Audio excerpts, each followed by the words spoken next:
ഇന്ന് തന്നെ ഡൗൺലോഡ് ചെയ്യൂ. കാണൂ നിങ്ങളുടെ ഫേവറേറ്റ് ഷോസ്.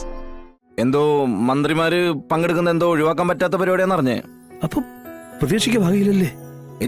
ഞാനും മോൾ എന്തായാലും വരും. അതുപോലെ അതോട് കാര്യമൊന്നും ഇല്ല. ലക്ഷ്മി ദേവിക്ക് തുല്യമായിട്ടും വീടിന്റെ മരുമകള് കയറണമെന്നാ ജോലിസ്ഥിതി പറഞ്ഞേക്കുന്നേ. പറഞ്ഞ സാധനങ്ങളൊക്കെ ഉണ്ടോ നോക്കണ്ടേ? ഇല്ലെങ്കിൽ വെളുപ്പിനെ കിടന്ന് ഓടാനൊന്നും പറ്റില്ല, വാങ്ങാനും പറ്റില്ല. എന്റെ പൊന്നു പിള്ളച്ചേട്ടാ, അതൊക്കെ ഞാൻ കൃത്യമായി നോക്കി തന്നെ എടുത്തു വെച്ചിരിക്കുന്നേ.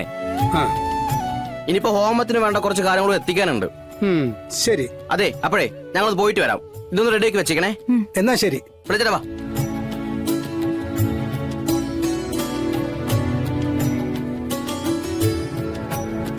മോളെ പൂക്കളൊന്നും എടുക്കരുത് കേട്ടോ. ടാറ്റ മോളെ.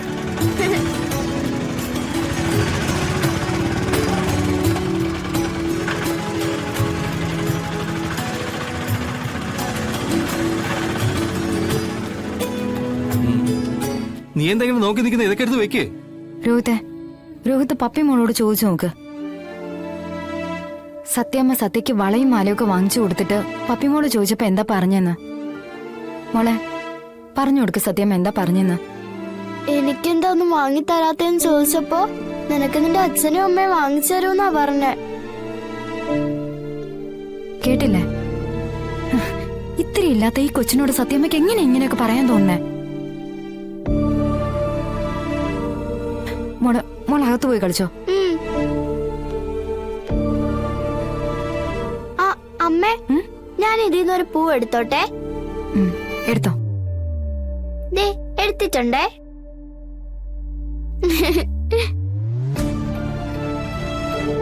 ഇവിടെ ഇപ്പൊ എന്തൊക്കെ ഹോമം നടത്തിയാലും എന്തെല്ലാം പൂജകൾ ചെയ്താലും സത്യമ്മയുടെ ഇപ്പോഴത്തെ ഈ വേർതിരിച്ച് കാണുന്ന പരിപാടി ഉണ്ടല്ലോ,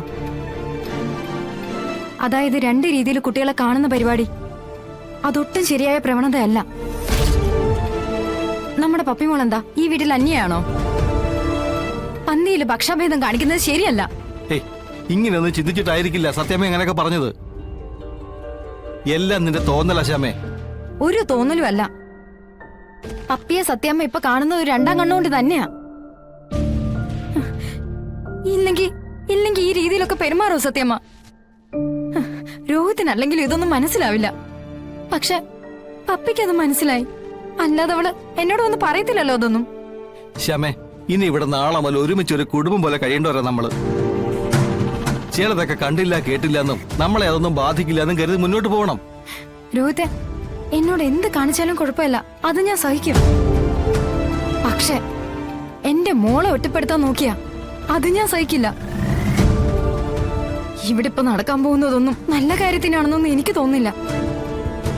അമ്മേ, ദാ വരുന്നു മോളെ.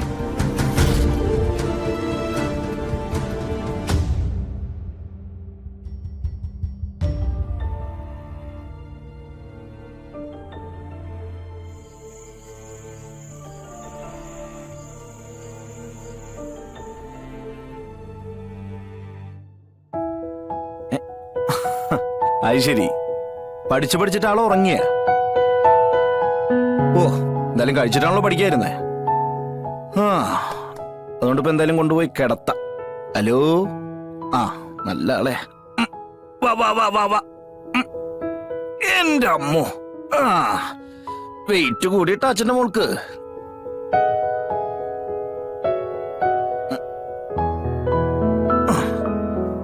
അച്ഛനാ കിടന്നോട്ടാ.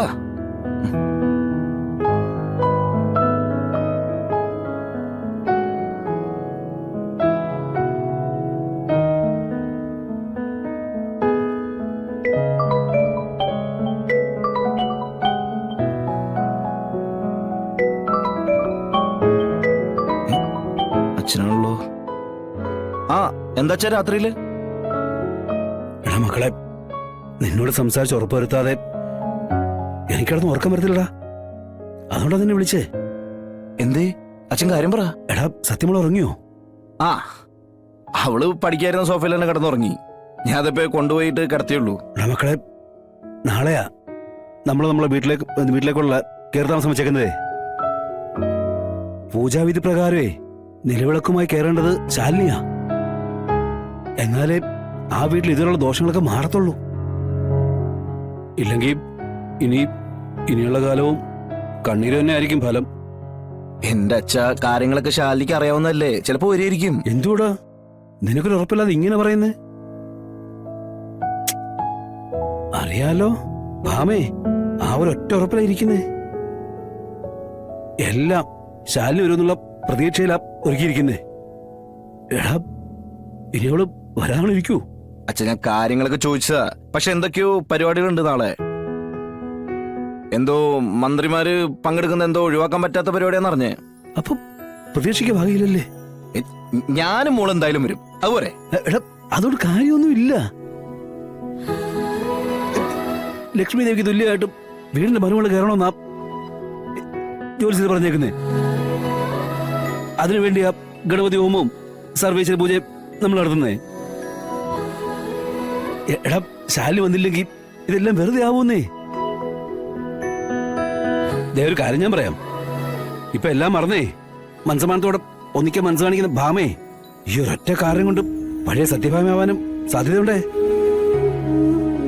ആ ഇത് നടന്നാൽ എല്ലാവർക്കും സന്തോഷമാവുമെന്നും എല്ലാരും കൂടി നമ്മുടെ വീട്ടിൽ പഴയ പോലെ ഒന്നിക്കുമെന്നേ എടാ അച്ഛൻ മനസ്സുകൊണ്ടൊന്ന് ആഗ്രഹിക്കുന്നതാ.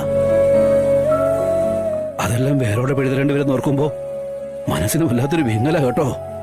എന്തൊരു കഷ്ടമാണേ. എന്റെ അച്ഛ ശാലിനി ഇതുവരെ വരില്ല എന്ന് പറഞ്ഞിട്ടില്ലല്ലോ. ഇങ്ങനെ ഒരു ചടങ്ങ് വന്നു പോയിട്ടുള്ള ബുദ്ധിമുട്ടേ ഉള്ളൂ. അതിപ്പോ എന്തെങ്കിലും കാരണങ്ങളൊക്കെ പറഞ്ഞ് ഒഴിവാനുള്ള സാധ്യതയൊക്കെ ഉണ്ട്. അങ്ങനെയാണെങ്കിൽ ശാലിനി നമ്മുടെ ചടങ്ങിൽ പങ്കെടുക്കുമല്ലോ. എന്തായാലും ഭഗവാനോട് പ്രാർത്ഥിക്കാം നല്ല രീതിയിൽ കാര്യങ്ങളൊക്കെ നടത്തി തരണേന്ന്. അല്ലാതെ നമുക്കിപ്പോ ഒന്നും ചെയ്യാൻ പറ്റത്തില്ലല്ലോ. ഇനി എന്താ വരുന്നത് വെച്ചാ അതുപോലൊക്കെ വരട്ടെ, അല്ലാതെ എന്ത് ചെയ്യാനാ? ശരി മക്കളെ, നീ കിടന്നു. ഇനി ഞാനിപ്പോ രാവിലെ വിളിക്കാം കേട്ടോ. ആ ശരിടാ.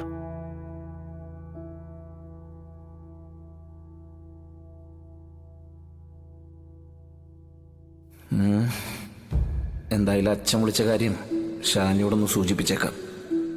എല്ലാരും നല്ല പ്രതീക്ഷയിലാണെന്നും പറയാം.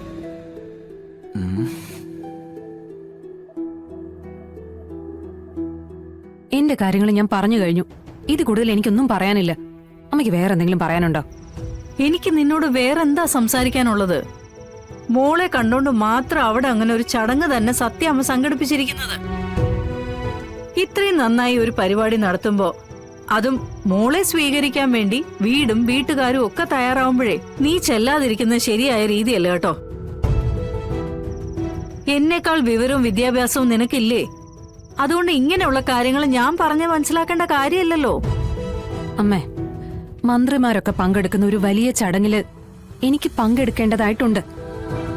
അതില് ഒരുപാട് പേരുടെ ചോദ്യങ്ങൾക്ക് ഞാൻ പല കാര്യങ്ങളിലും മറുപടി കൊടുക്കേണ്ടതുമാണ്. ഞാനൊരു ജില്ലയുടെ ഭരണം നടത്തുന്നവളാ. എന്റെ സമയത്തിന് വിലയുണ്ട്.